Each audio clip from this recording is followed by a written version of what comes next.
O Senhor, na sua paixão, Ele revela a totalidade do amor. Não pode existir um conceito menor do que esse, e nem outro conceito do amor, a não ser a paixão do Senhor. São Marcos, os evangelistas que narram a paixão do Senhor, fazem com tanto detalhe, com tanta peculiaridade, que a gente deve olhar e contemplar cada palavra. É que a gente vai lendo muito rápido, né? E são acontecimentos tão importantes, cada cena, cada passo, cada momento. A gente deveria ficar naquela palavra, naquela linha, por vários dias, e contemplar a paixão do Senhor. E a liturgia nos faz estar lá hoje, né? Com aquele povo. O que acontece eu já expliquei no começo da missa. É a festa da Páscoa que se aproxima, o povo chega, e os peregrinos que estão em outros lugares são tomados por uma festa, por uma alegria, de um povo que aclama Jesus como Rei, como Senhor e Salvador, como Messias. Então estão lá, dizendo: bendito que vem em nome do Senhor, e os outros começam a ouvir aquilo, e começam a cantar também, porque imagina, há 6 séculos, existia a profecia de Zacarias, no século 6 a.C., falando que o Messias viria, e entraria triunfante em Jerusalém, próximo à Páscoa. Então, eles acreditam que aquele momento é Jesus, o Filho de Deus, aquele que curou, que libertou, que sarou, que libertou, que ressuscitou mortos, como Lázaro, como a filha de Jairo, como o menino da viúva de Naim. Eles entendem que Jesus é o Rei, e eles começam a proclamar isso para os outros que nem sequer conheciam o Senhor, mas eles são tomados pela certeza, e começam a clamar que Ele é o Filho de Davi, é o Filho de Deus que vem para salvar. Então eles começam a dizer: bem-vindos, bem-vindo, você é bendito porque você vem em nome do Senhor, vem para nos salvar, não há outro. E daqui a pouco esses peregrinos estão lá dentro de Jerusalém, e escutam outro povo gritando: crucificam, crucificam, solta Barrabás, não a Cristo. E eles ficam: que contradição é essa? Bom, acabaram de gritar, acabaram de aclamar, um povo diferente acabou de dizer, e enquanto Jesus estava sendo aclamado como Rei, os grandes e os poderosos na cidade estavam tramando a sua morte, tramando a forma com que ia exterminá-lo, e matutando com que gênero de morte o matariam,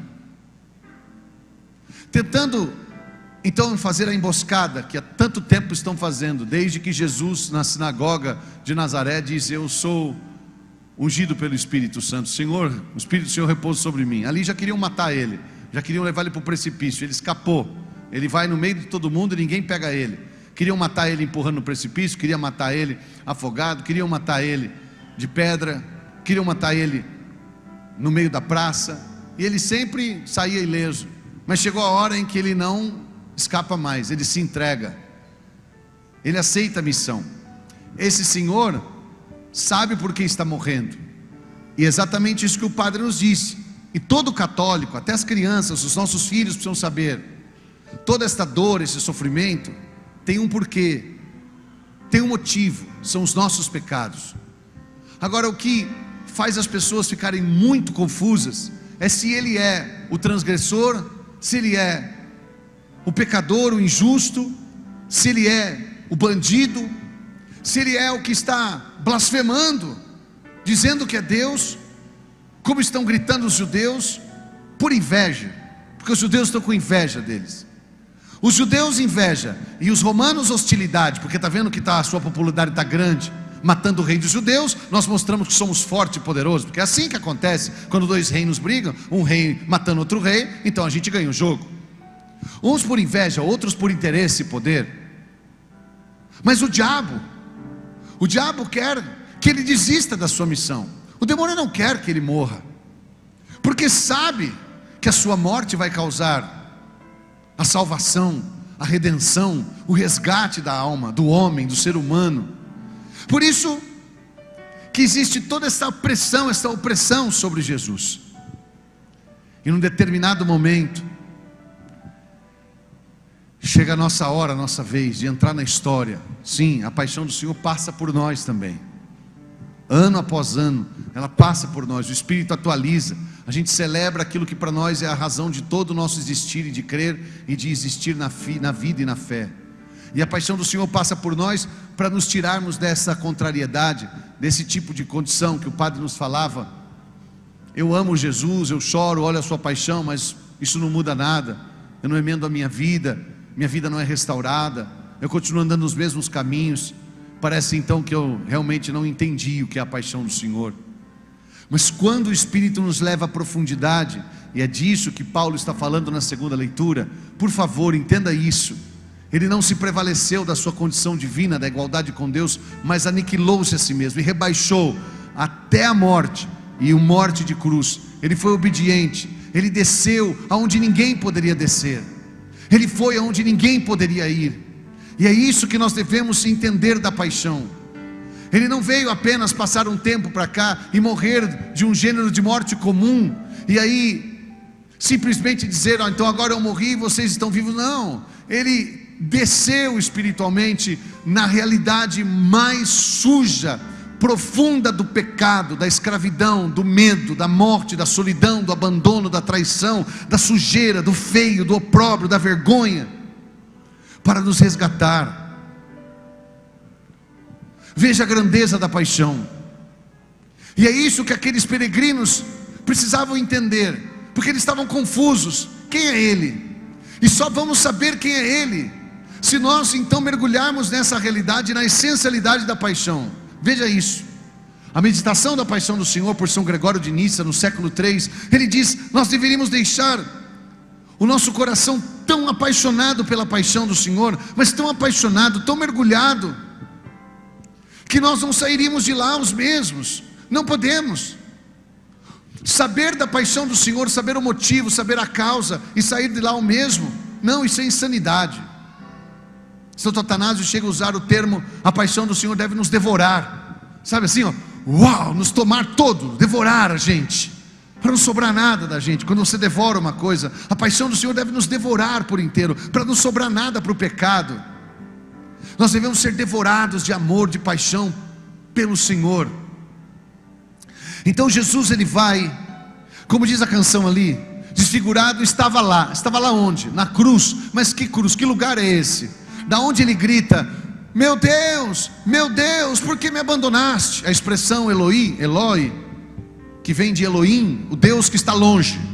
Os eloístas são aqueles que acreditam num Deus distante, os javistas num Deus perto. Então a palavra Eloi é um clamor a um Deus que está longe, que não está ali, que não faz parte. Eloi, lama sabachthani, por que você me abandonou aqui? Da onde ele grita o abandono? Da onde? De que lugar? Do extremo da miséria. Porque o homem foi colocado no Éden, perfeito, puro, santo, sem mancha. O homem foi criado da argila virgem, pura. Deus soprou o Espírito e fez o homem vivente, e viu que tudo era bom, e deu ao homem uma criatura adequada. E aí o pecado entrou no mundo por causa da inveja do demônio, como diz Sabedoria 2:23, e por causa do pecado a morte. E aí o descaso, o opróbrio, o terror, a destruição, a desfiguração do homem. O homem então é expulso do paraíso, sai da condição da graça, como Paulo escreve aos Romanos capítulo 6, em Adão todos pecaram, estão isentos da graça de Deus. E aí está a perdição. E o homem só decadência. O profeta Miqueias, centenas de anos de Cristo, profetiza dizendo: a decadência é incurável, a decadência é irrecuperável. Capítulo 7 ele vai dizer: não tem mais como salvar o homem, como recuperar. É decadência. E o homem vai se desfigurando, até chegar ao cúmulo da miséria, do pecado, o inferno, a condenação, a desfiguração total. O homem não se parece mais com Deus, o homem não tem mais a imagem de Deus. O pecado destruiu o homem, tanto que nós chegamos a um momento em que não conseguimos mais voltar. Estamos perdidos, aniquilados.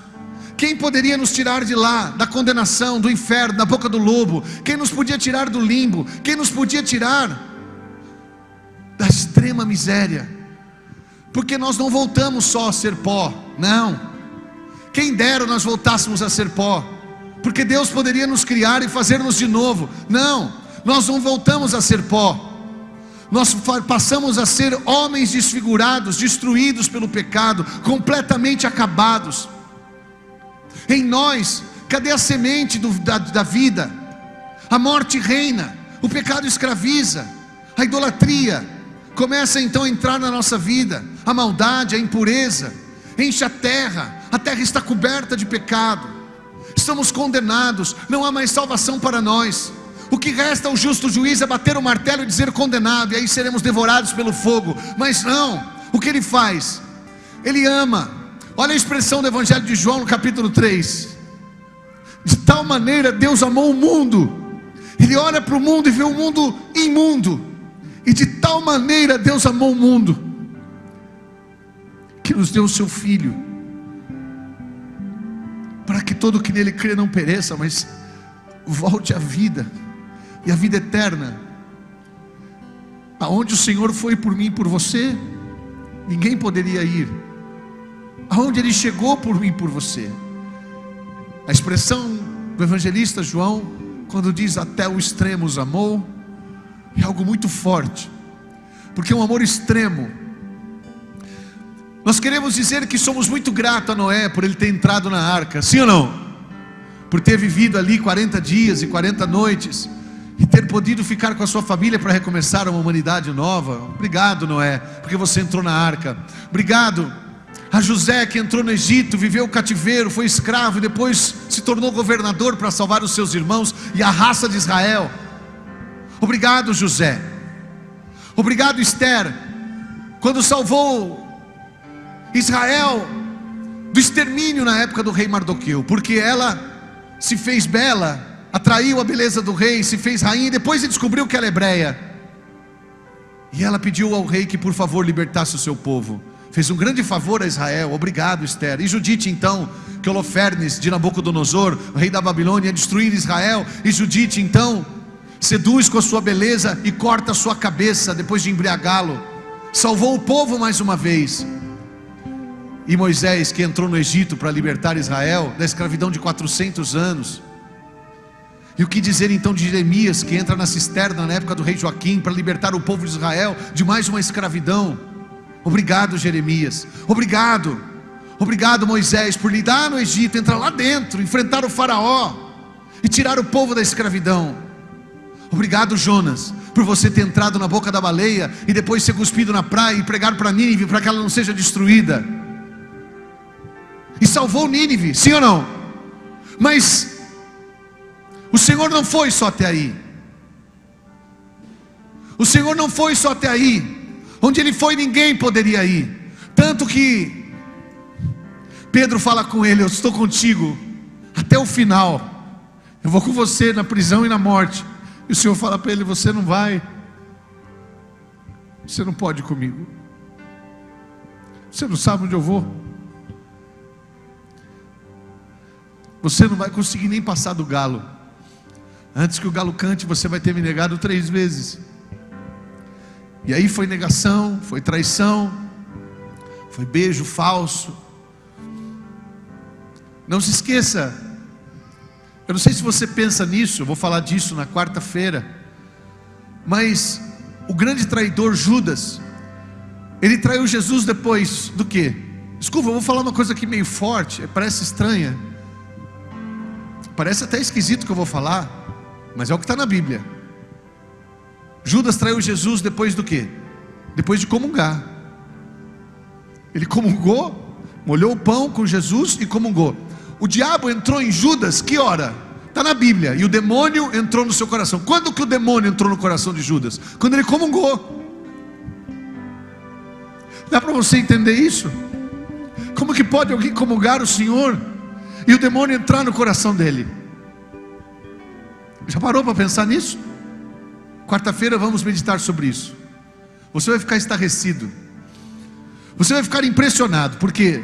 Como pode alguém comungar o Cristo e o demônio entrar nele? Pode, porque o seu coração está longe de Deus. Ele o trai, e o seu fim é terrível, é trágico. Mesmo comungando Jesus, comungando com Ele o mesmo pão, ele consegue traí-lo. Jesus foi maltratado, machucado, e nessa hora que o demônio entra no coração dele, mesmo ele tendo comungado com Jesus, na comunhão do pão, vai molhar o pão comigo no prato, o diabo toma o coração dele e faz com que ele lá dá livre curso ao seu plano. Posso te pedir uma coisa hoje aqui nessa igreja?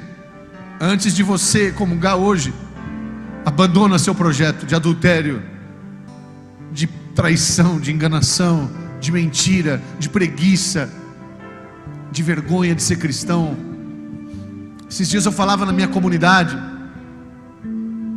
que uma pessoa que ela é da comunidade, ela está na igreja e o marido não é. Então o marido fala sim, aí o marido fala: não, você não vai lá não. O marido fala: não, não vai ter reunião de nada não, hoje eu vou fazer aqui minha festa, nós vamos beber. Ela fica com muito medo. Sabe o que está faltando para a gente? Está faltando coragem. Está faltando coragem. Aí em nome de dizer assim: não, mas eu tenho que ser submissa ao meu marido. Submissa a quê? Submissa a um marido que o demônio está no coração dele? Não, precisa ter coragem, como Santa Bárbara, que enfrentou seu próprio pai, que era braço direito do imperador, e disse para ela: eu vou te entregar se você não renunciar, pode me entregar.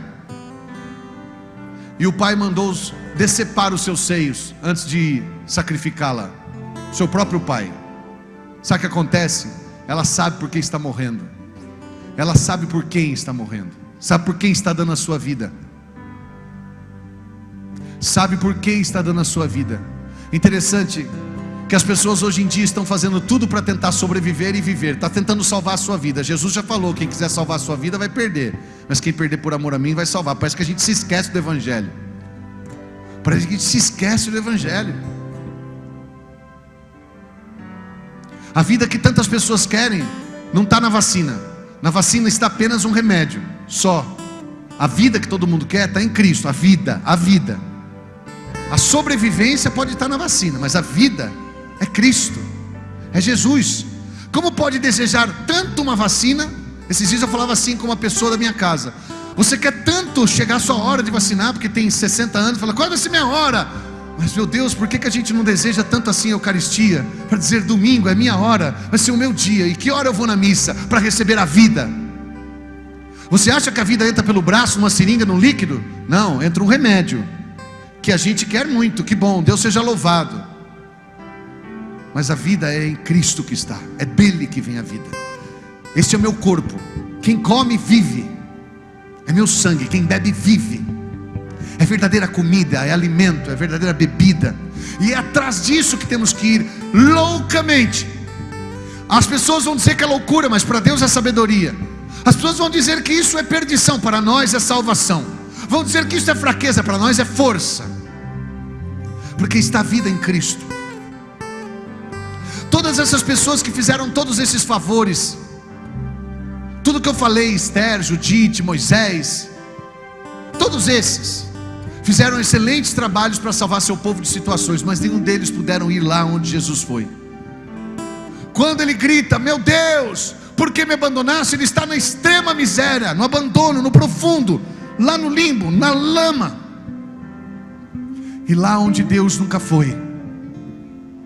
Deus não conhece a morte, não criou a morte. Deus não peca, Deus não conhece o pecado. Deus é inacessível ao mal. Então esse Deus se fez homem e foi lá na morte, no pecado, na lama, na maldição, na mais profunda maldição. Porque maldito todo aquele que morresse no madeiro. Ele foi e se tornou maldito. Ele se tornou maldito, ele conheceu a morte. Ele se tornou miséria. E na hora da profunda maldição, miséria, pecado e dor, ele grita: por que você me abandonou? Você está longe. E na verdade aconteceu o grande mistério do amor. O Deus que estava longe, na verdade é o Deus que está ali. Porque Ele é Deus. E Ele foi até o profundo dos abismos. para buscar você. Ele supera os profetas que dizem: eu troco reinos por ti, eu dou nações em troca de ti, eu permuto nações por causa de você. Não, eu dou meu filho para você, e o meu filho vai até a última consequência, para salvar você, para resgatar você, para curar você. Ele se machuca todo, ele se desfigura todo, ele carrega sobre si os nossos pecados,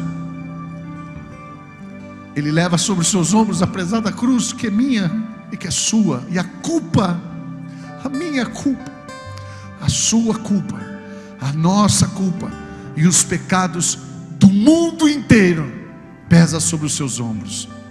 A maldade. Posso falar uma coisa para você? Esses dias uma esposa falava assim para mim: Rodrigo, chorando, eu não suporto mais o vício do meu marido, eu não aguento mais, eu não vou viver mais com ele, porque eu não aguento mais o vício dele. Na hora eu comecei a chorar. Ela falou: por que você está chorando? Eu falei: porque você não suporta nem o vício do seu marido. Imagina os pecados do mundo inteiro sobre você. Se nem o vício do teu esposo você aguenta, nem o vício do teu marido você está aguentando, nem a ferida que o vício dele causa em você, porque eu sei que te machuca. A gente não aguenta uma chaga, quanto mais as chagas do mundo. O pecado, a raiz de todo mal, a morte devoradora, ele vai lá, e lá ele está desfigurado, esmagado, consumido, e de lá ele grita, o grito da redenção: Pai, em tuas mãos eu entrego o meu espírito. E ele expira e morre, e nos dá a vida. E ele vai mais longe ainda, desce a mansão dos mortos, lá onde está Adão e Eva. Ele vai lá, abre o portão dos infernos, quebra os ferrolhos, para buscar aqueles que estão lá presos há anos, há milênios, estavam esperando o libertador. Tenho certeza que quando Jesus chegou na mansão dos mortos, muitos diziam, como na entrada de Jerusalém: bendito que vem em nome do Senhor, hosana nas alturas. Ele vem para te salvar. Ele sabe de uma coisa, ele sabe que o nosso amor nunca vai chegar a recompensá-lo, que nós nunca chegaremos à compreensão da dor, mas ao menos uma resposta de amor. Se me resta, Jesus, é só isso que eu queria que você fizesse hoje. Se me resta uma oportunidade para te consolar, para carinhar a sua mão, o seu rosto machucado, se me resta uma oportunidade de tirar da tua cabeça um espinho,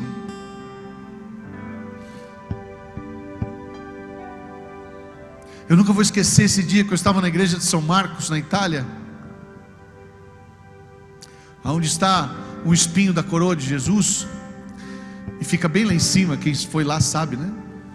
Eu fiquei olhando o espinho assim lá, ficava longe, quase nem dava para enxergar. Eu comecei a chorar muito, e eu perguntei para Jesus assim: o que eu posso fazer, ao menos para tentar tirar um espinho da tua coroa? O Senhor disse para mim: uma vida santa e justa. Se me resta ainda uma oportunidade para amenizar a tua dor, para te fazer companhia na cela da casa de Caifás, se me resta ao menos um carinho nos teus pés furados, o que posso fazer, Senhor? Uma vida santa e justa, uma vida entregue, inteira, absolutamente devotada, para honrar cada gota de sangue derramado por mim. Eu não vou conseguir recompensá-lo, ele sabe disso, meu amor nunca vai alcançar isso. Santa Teresinha, do Menino Jesus, um dia disse: eu quero te pedir uma oração ousada, me dá o teu amor para que eu te ame com ele, porque o meu amor é tão pouco e tão pequeno, que eu sei que você merece mais. A gente não consegue amá-lo como ele nos amou, mas na ousadia da fé, a gente pode viver uma vida justa, santa, agradável. A gente pode interromper com os nossos projetos, porque Judas não interrompeu-se com o seu projeto, e ele tinha essa chance. Ele podia interromper com o projeto, se arrepender. Adão podia interromper seu projeto, Eva podia interromper o projeto, Sodoma e Gomorra podia interromper seus projetos, mas não quiseram. deram sequência aos seus projetos, e por isso foram exterminados. Nós temos a oportunidade de parar com os nossos projetos pecaminosos, de interrompê-los, como fez Simão Pedro. Quando ele ouve o galo cantar, ele entra em soluços.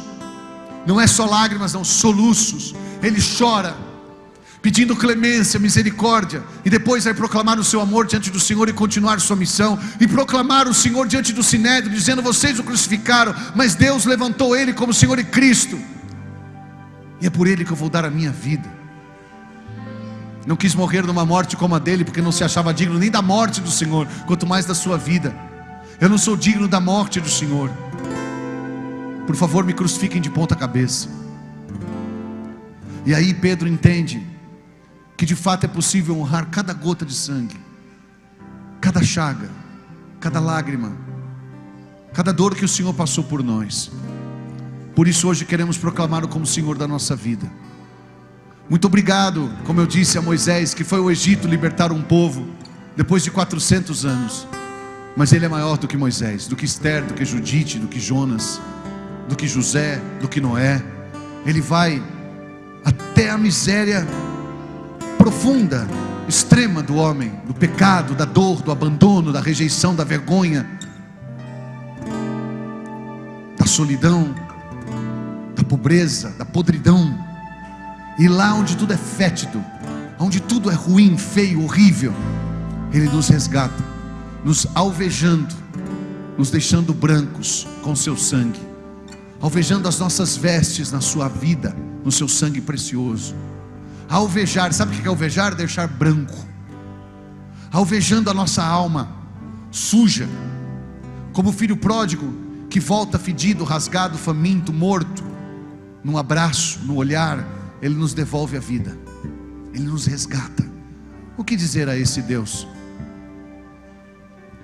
Ele vai sozinho, porque ninguém pode acompanhá-lo, ninguém pode ir onde Ele vai. Tanto que Ele fala para Tomé e os discípulos: agora vocês não podem comigo, agora não, depois vocês vão, mas nós não saberemos o caminho, eu sou o caminho. Por isso que nós também provamos do sofrimento, sim, provamos do abandono, provamos da humilhação, da vergonha, provamos do momento de dor, provamos de uma traição, provamos. Mas é aí, o que fazemos? Queremos abandonar, brigar com Deus? Também sofremos a dor de um luto, de uma perda. O que queremos fazer? Abandoná-lo? Dizer que Ele não nos ama? Não, não faça isso não. É uma pequena oportunidade que você tem de unir a sua dor à dor de Cristo. Unir a nossa pequena dor, quase insignificante, a extrema, maravilhosa, perfeita e gloriosa dor sacrificial de Cristo. E aí sim, unindo a Cristo, dizer: é por amor que eu vou fazer, é por amor que eu vou viver, é por amor que eu vou perdoar, é por amor que eu vou deixar esse pecado, é por amor que eu vou perdoar o meu marido, minha esposa. É por amor, de ir lá onde ele está, na dor do seu sofrimento, na sujeira, na lama, e resgatá-lo de lá, pelo meu perdão, pelo meu amor, que eu conquistei na cruz, por causa do Cristo. É preciso a gente entender que viver a vida nesta terra não é apenas respirar, não é apenas ter saúde, não é apenas vencer um vírus. Parece que agora a vida virou só isso.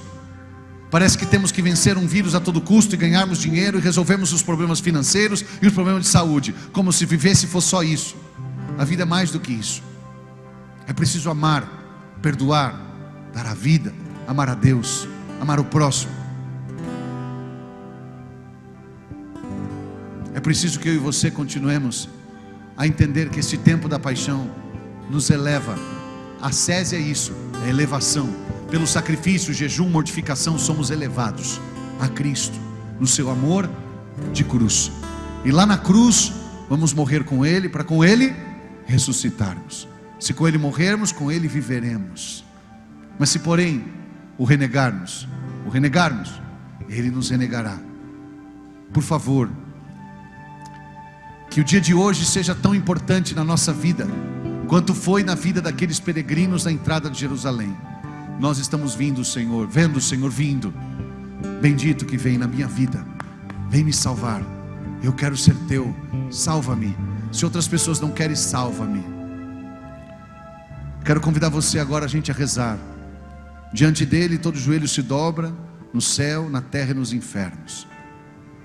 Diante dele a língua proclama, e todo lábio diz: Ele é o Senhor. Eu o reconheço como o meu príncipe, o meu rei, o meu salvador. Vem me resgatar, Senhor. E eu espero mesmo que antes da comunhão a gente renuncie os nossos projetos pecaminosos, para que a gente não caia no mesmo problema de depois ter comungado o Senhor, o demônio entrar no nosso coração, porque ainda continuamos com os nossos projetos de pecado.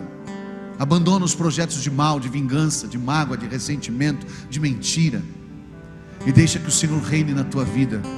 Que o Senhor, o Salvador, o Santo de Israel, que deu a vida por ti, que desceu até as moradas mais angustiadas, mais tristes, mais trevas, para resgatar suas almas queridas. Que esse Cristo seja exaltado na tua vida. Amém? Aqueles que podem, por favor, dobre os seus joelhos. Só os que podem. Se você não pode, permaneça aí, tá bom? Permaneça sentado ou em pé, mas dobre os seus joelhos. Aqui na TV temos o rosto de Jesus. Olha para os monitores. Queria convidar você a olhar para os monitores.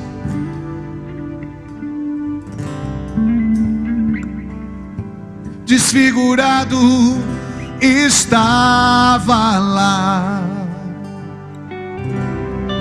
o meu crime o esmagou, maltratado resignou-se e não abriu a boca, não abriu a boca.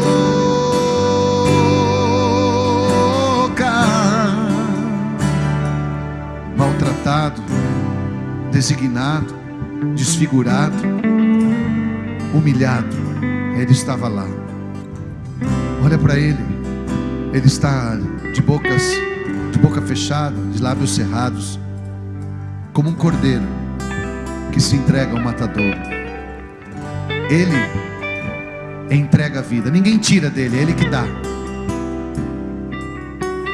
porque ama você, é por amor, porque te ama, te ama de verdade, e ninguém te ama assim.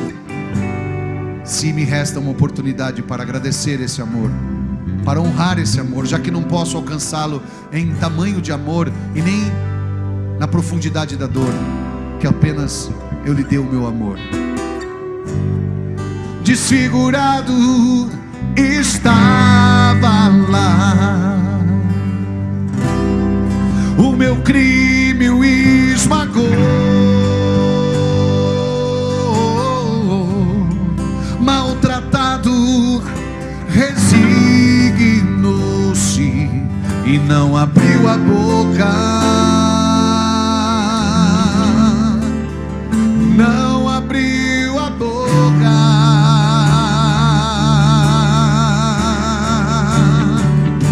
O Senhor se deu por mim, o Senhor se deu por nós, se humilhou por amor,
Jesus, seja para a cruz ou para a imagem que está no monitor, olha para Ele, apaixonado, devorado pela sua paixão. Entenda isso. Será que posso, Senhor, dar a Ti algum consolo? Depois de 2000 anos de sua morte, Ele vai responder sim, vivendo o meu amor, sendo fiel aos meus mandamentos. Uma vida de santidade, uma vida santa e justa, uma vida pura de amor, uma vida honrando a minha palavra, já que o seu coração explodiu na cruz. Sim, o seu lado aberto foi rasgado e Ele se esvaziou por nós. Ele deu tudo, não restou nada. Agora está na hora de nós abraçarmos a cruz, o seu amor, e proclamarmos: Tu és o Senhor da minha vida, dos meus sentimentos, dos meus pensamentos, do meu presente, do meu passado e futuro. Tu és o Senhor de tudo que existe em mim. Tu és a minha verdadeira paixão. Senhor, salva-nos nesta noite, resgata-nos. Coloque a mão no seu coração agora e peça a Jesus de todo o teu coração. Eu estou pedindo para você pôr a mão no coração, para você pedir de todo o teu coração. Fala para Ele: me salva, Senhor, me resgata, Senhor. Eu estou te pedindo, por favor, Jesus, Cristo, Messias, Salvador, Rei, o bendito que vem em nome do Senhor, salva-me, resgata-me, alcança-me nas profundezas da miséria, onde eu fui me encontrar, aonde eu me sinto abandonado, ferido, humilhado, machucado. Resgata-me, Senhor, resgata-me, Deus, por tuas chagas, por tuas santas chagas, pelo teu rio que brota do teu lado, o rio de água viva que me alcança e faz meu deserto viver, Senhor, florescer. Por favor, me salva, Senhor, por tuas chagas, por teu grande amor, por teu santo e grande amor. Me salva, Senhor, me resgata, resgata a minha família, resgata a minha vida. Se você está aqui nessa missa hoje, ou nos assistindo em casa e se sente perdido, você sente que o pecado te devorou, você sente que você está num cativeiro, preso, sequestrado, o Senhor arrebenta esse cativeiro agora e vai até onde você está, para estender suas mãos chagadas, feridas, e para te salvar. Ele se deu por mim e por você. Sua culpa foi apagada, seu pecado foi perdoado, e você hoje é resgatado. O Senhor nos arrancou, diz a carta de São Paulo aos Colossenses, capítulo 1, versículo 14, Ele nos arrancou do poder das trevas e nos introduziu no reino do seu Filho muito amado, no qual temos a redenção, a remissão dos pecados. O Senhor se deu por mim. Vai ficando em pé. O Senhor se deu por nós, se humilhou por amor, meu Jesus. Abre os seus braços para Ele. Toda boca te proclame, toda língua te exalte, todo lábio te bendiga, és Senhor.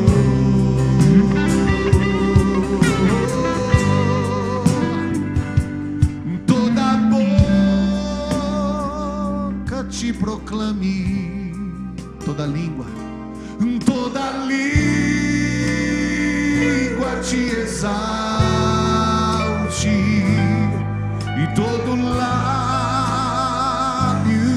te bendiga, és Senhor. Diga você com o seu lábio, fala para Ele: Tu és o Senhor da minha vida, da minha casa, da minha história.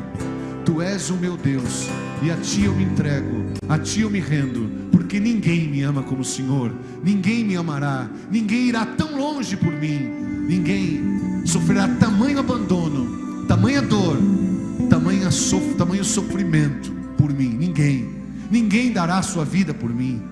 E hoje, Senhor, eu quero te dizer obrigado, porque muito mais do que qualquer outro profeta, o Senhor foi ao profundo da miséria, ao abandono do homem.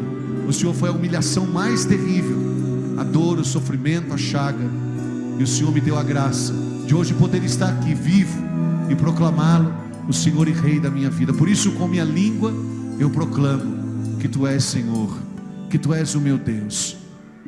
Toda boca Te proclame, toda língua Te exalte.